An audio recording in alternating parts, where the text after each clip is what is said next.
Everyone, मैं doctor प्रगति गुप्ता और आज इस वीडियो में हम बात करने वाले हैं ब्रेन स्ट्रोक क्या होता है, इसके टाइप्स कितने होते हैं, इसके पीछे छुपे हुए कारण क्या है, किस कारण से ब्रेन स्ट्रोक की कंडीशन देखने को मिलती है और सबसे ज़्यादा ज़रूरी कैसे हम इसे ठीक कर सकते हैं, इसका ट्रीटमेंट क्या है। तो आइए चलते हैं, जानते हैं इन सभी चीज़ों के बारे में। सबसे पहले हम समझेंगे कि ब्रेन स्ट्रोक होता क्या है। ब्रेन स्ट्रोक दो तरीके का होता है, एक होता है आपका इस्चेमिक स्ट्रोक, एक होता है आपका हेमरेजिक स्ट्रोक। जो इस्चेमिक स्ट्रोक है, इस्चेमिक स्ट्रोक आपका ब्रेन के अंदर अगर ऑक्सीजन की सप्लाई अच्छी नहीं गई तो भी देखने को मिल जाता है। किसी कारण से खून का थक्का जम गया, मे बी चोट लगने की वजह से, या आपको बीपी शुगर की दिक्कत थी, कोलेस्ट्रॉल बढ़ गया, उसकी वजह से खून का थक्का वहाँ जम गया, तो ब्रेन का कुछ हिस्सा परफॉर्म नहीं कर पा रहा होता। और ब्रेन का जो हिस्सा परफॉर्म नहीं कर पा रहा है वो जितने भी बॉडी फंक्शंस को संभालता था उसके अंदर लॉस देखने को मिलता है। तो वो मूवमेंट के अंदर देखने को मिल सकता है, कोऑर्डिनेशन में मिल सकता है, स्पीच में मिल सकता है, आप शब्द साफ नहीं बोल रहे होते हो या स्पीच एकदम से चली भी जाती है। तो कई सारी दिक्कतें देखने को मिल जाती है। सेकेंड जो हमारा है वो है हेमरेजिक स्ट्रोक। हेमरेजिक स्ट्रोक के अंदर बेसिकली क्या होता है, आपके ब्रेन में, आपके ब्रेन के अंदर जितनी ब्लड वेसल्स है, ब्रेन का जो सप्लाई जा रहा है उन वेसल्स के अंदर रप्चर हो जाता है, मतलब वो नस फट जाती है। उसके पीछे कई सारे कारण हो सकते हैं। बढ़ता हुआ बीपी एक मेजर रीज़न है, कोई इंजरी या चोट वो भी एक रीज़न है। तो ये ज़्यादातर देखने को मिलता है। अब जो केसेस हमें देखने को मिलते हैं वो इस्चेमिक हेमरेजिक दोनों ही मिल जाते हैं। इनके पीछे छुपे हुए कारणों को आप जान लीजिए कि किस रीज़न से ये देखने को मिलते हैं। तो सबसे जो मेजर फैक्टर है वो है बढ़ता हुआ बीपी। अगर आपका बीपी शूटअप करता रहता है कॉन्टिन्यूसली या अचानक से एक दिन बहुत ज़्यादा बढ़ गया तो ब्रेन की जो वेसल्स हैं उन पे प्रेशर जनरेट होता है, जिसकी वजह से वो फट जाती हैं और खून वहाँ पर फैल जाता है, कलेक्शन हो जाती है या स्प्रेड हो जाता है। उसकी वजह से जो ब्रेन का हिस्सा आपकी बॉडी पार्ट को कंट्रोल कर रहा था वो अब नहीं कर पा रहा होता है। तो मोस्टली क्या देखने को मिलता है कि आपका right side of the body आपका left side of the brain control कर रहा है और जो आपका राइट साइड का ब्रेन है वो left side of the body को कंट्रोल कर रहा होता है। तो मान लीजिए कि अगर आपके राइट हैंड के अंदर पैरालिसिस हुआ है, राइट लेग नहीं चल रही, right side of the body paralysed हो गया है, तो मोस्टली जो केसेस में हमें देखने को क्या मिलता है कि लेफ्ट जो ब्रेन है वो इम्पैक्टेड होता है। तो उसके अंदर कोई इन्फाक्ट आ सकता है, खून का थक्का आ सकता है या हेमरेज हो सकती है, नस फट सकती है। तो ये बेसिक रीज़न देखने को मिलते हैं। सेकेंड जो कॉज है वो है बढ़ते हुए शुगर वैल्यूज़। जो पेशेंट डायबिटिक लंबे समय से है, अनकंट्रोल्ड शुगर वैल्यूज़ है, अचानक से शुगर लेवल स्पाइक किए, साथ में कोलेस्ट्रॉल भी उनका बढ़ा हुआ अगर देखने को मिलता है तो ये साथ में मिलकर खून का थक्का बना देते हैं, जिसकी वजह से आपको स्ट्रोक हो जाता है। एक और रीज़न है जो एक्सटर्नल फैक्टर है वो है इंजरी। कभी कभार स्पाइनल कॉर्ड इंजरीज हो जाती हैं, आपके सिर पे कोई चोट लगी, किसी ने मार दिया या एक्सीडेंट की वजह से सिर पे चोट लग गई, हेड इंजरी मेजर हो गई, तो उसकी वजह से भी हमें ब्रेन स्ट्रोक देखने को मिलता है। अब ब्रेन स्ट्रोक के अंदर सिम्टम्स क्या देखने को मिलते हैं, आपका जो ब्रेन का हिस्सा बॉडी को कंट्रोल कर रहा है उसकी फंक्शनिंग चली जाती है।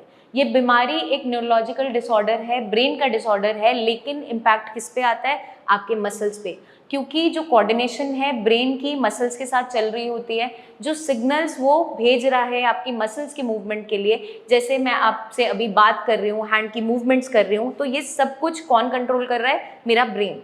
अब अगर मेरा ब्रेन ही एक्टिव नहीं है या ब्रेन के किसी हिस्से को नुकसान पहुंचा है तो जो नुकसान उस हिस्से में हुआ है और जो वो फंक्शनिंग संभाल रहा था हमारी बॉडी की, उस पर इम्पैक्ट आता है सबसे पहले।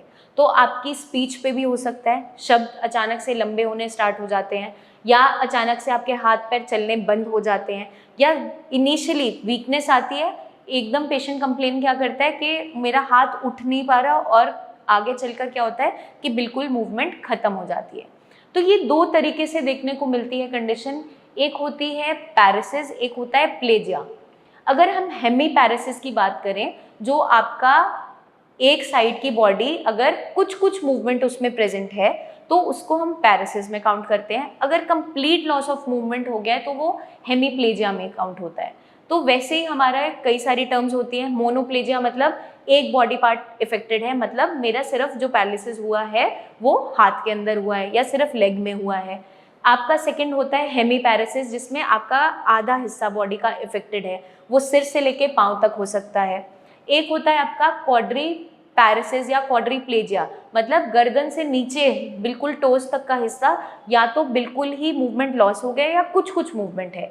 एक होता है आपका पैराप्लेजिया या पैरापैरेसिस, उसके अंदर क्या होता है, कमर से नीचे का हिस्सा सुन्न हो जाता है या मूवमेंट लॉस हो जाती है, यूरिन मोशन का पता नहीं चलता। ये जो मूवमेंट लॉस है ये कंप्लीट भी हो सकती है और कुछ कुछ प्रेजेंट भी हो सकती है। तो प्लेजिया मतलब complete loss of movement, paresis मतलब कुछ कुछ मूवमेंट है लेकिन ज़्यादा मूवमेंट नहीं है, सेंसेशन उतनी ज़्यादा नहीं है। तो इनिशियली जब भी किसी को पैरालिसिस होता है, कभी कभार वो पैरालिसिस की कंडीशन में भी आगे पहुंचता चला जाता है जब रिकवरी फेज आता है। शुरुआत में कई बार वो प्लेजिया की फॉर्म में भी होता है, मतलब कोई भी मूवमेंट नहीं होती। तो अगर ऐसी कंडीशन प्रेजेंट है, उसके अंदर हम रिकवरी लाना चाहते हैं, तो शुरुआत से ही हमें क्या करना है, रिहैबिलिटेशन प्रोग्राम स्टार्ट करना बहुत इंपॉर्टेंट होता है। पेशेंट जब बेड रिडन है, हॉस्पिटल में एडमिट है, इमरजेंसी केयर के अंदर है, तो जब उसकी थोड़ी थोड़ी मूवमेंट भी स्टार्ट होती है, तो डॉक्टर्स क्या करते हैं, फिजियोथेरेपिस्ट क्या करते हैं, उन्हें पैसिव एक्सरसाइजेस करवाना स्टार्ट करते हैं। पैसिव एक्सरसाइजेस का मतलब बेड पे लेटे लेटे थोड़ा थोड़ा अपना एफर्ट लगाते हुए आप हाथ की, लेग की मूवमेंट करवाना स्टार्ट करते हैं।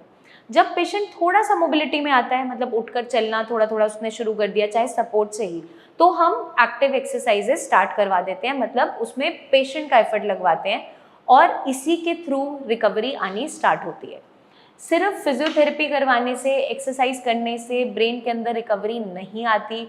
उसके साथ साथ हमें क्या करना है, आपको न्यूरोप्लास्टिसिटी को बनाए रखने के लिए कुछ मेडिसिन की मदद भी लगती है। तो इनिशियल फेज में जब हम रिहैब स्टार्ट करते हैं, आप एक्सरसाइजेस कीजिए, एक्टिव रूटीन के अंदर वापस आइए, चाहे सपोर्ट से, धीरे धीरे ही हम कर रहे हैं। बट जब भी श्रेयास में पेशेंट आते हैं तो हम क्या करते हैं, उनका कंबाइंड ट्रीटमेंट प्लान बनाते हैं, जिसके अंदर आयुर्वेदिक हर्ब्स भी होती हैं जो उनकी बॉडी को स्ट्रेंथ देती है, क्योंकि स्ट्रोक के बाद मसल्स में वीकनेस आ जाती है, स्टिफनेस आ जाती है, पेशेंट पेन की कंप्लेन करता है, बोलता है कि बहुत ज़्यादा अकड़न है मैम, तो उसके करेक्शन के लिए हम उसे मेडिकेशन पे रखते हैं, साथ के साथ रिहैब करवाते हैं, ताकि पेशेंट का जब ब्रेन रिस्पॉन्ड करना स्टार्ट कर जाता है, ब्रेन सिग्नल भेज रहा है, तो उसकी मसल्स एक्टिव फॉर्म में हो। अदरवाइज अगर हम कोई भी एक्सरसाइज नहीं करते तो एक फेज ऐसा आता है जब मांसपेशियां बिल्कुल सूख जाती हैं, अकड़ जाती हैं, तो उसके अंदर फिर कोई ट्रीटमेंट काम भी नहीं कर पा रहा होता है। तो हमें शुरुआत से ही एक्टिविटी कुछ ना कुछ इनिशिएट करनी है, रिहैबिलिटेशन स्टार्ट कर देना है। प्लस इन फ्यूचर आपको ये दिक्कत कभी भी ना देखने को मिले, तो आपको प्रिकॉशन रखना इम्पॉर्टेंट है। जैसे आयुर्वेद हमेशा कहता है कि ट्रीट द कॉज, हमेशा रूट कॉज पे वर्क करना बहुत इंपॉर्टेंट है। तो हम क्या करते हैं, इन फ्यूचर आपको कोई भी दिक्कत ना बने, इसलिए जो भी इसके फैक्टर्स रिस्पॉन्सिबल रहे हैं होने के पीछे, जैसे बढ़ता हुआ बीपी, बढ़ते हुए शुगर वैल्यूज़, बढ़ता हुआ कोलेस्ट्रॉल, तो उसको मेंटेन करके आपको चलना है, अपनी डाइट से, अपनी मेडिकेशन से, अपने लाइफस्टाइल से, अपनी एक्सरसाइजेस से रूटीन को बेटर करना है। प्लस जो पेशेंट्स ऑलरेडी एलोपैथिक मेडिकेशंस चल रही होती हैं, जिनकी बीपी की, शुगर की, कोलेस्ट्रॉल कम करने की या खून पतला करने की, बिना डॉक्टर की गाइडेंस के अचानक से एब्रप्टली कभी भी उसको बंद मत कीजिएगा, क्योंकि ये छोटी सी गलती भारी पड़ जाती है, स्ट्रोक दोबारा से भी हो जाता है।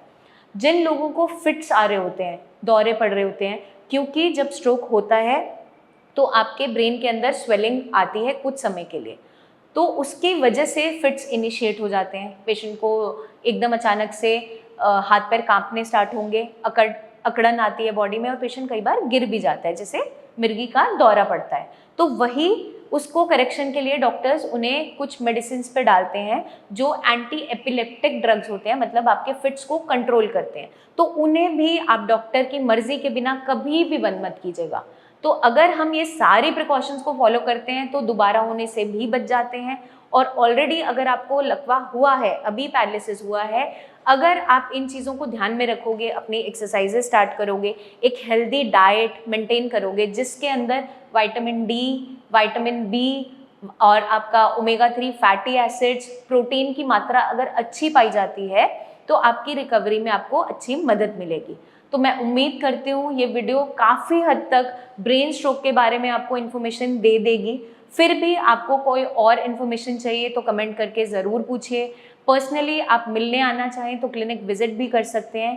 पेशेंट अगर विजिट नहीं भी कर पा रहे और कोई फैमिली मेम्बर भी आ रहा है तो उसकी रिपोर्ट ज़रूर कैरी कीजिए और उसकी प्रेजेंट कंडीशन की आप वीडियो ज़रूर लेके आइए, ताकि हमें मदद मिले आपका ट्रीटमेंट स्टार्ट करने में। जल्दी आपसे फिर मिलेंगे, बहुत सी इन्फॉर्मेशन शेयर करते रहेंगे, लेकर आते रहेंगे, बहुत से सवालों के जवाब भी लेकर आते रहेंगे। तब तक के लिए अपना खास ध्यान रखिएगा एंड टेक केयर।